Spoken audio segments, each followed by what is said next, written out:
Kate here with WTI, and if you're looking for artificial flowers, this Baby's Breath from N&T Knitting is awesome. This is the perfect artificial flower to add to an existing bouquet. So to just add a little fullness, this is great.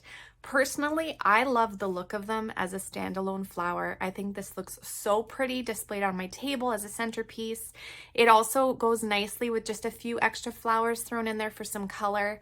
It's nicely made. They have a really great wire stem, so you can straighten it so you can have a nice tall flower arrangement.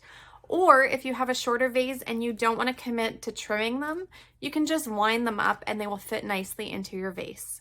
When you get them, they come a little flat, so you have to fluff them up. You can shape them however you wish. They do fill out a bouquet so beautifully. If you look up close, the details on these flowers is stunning.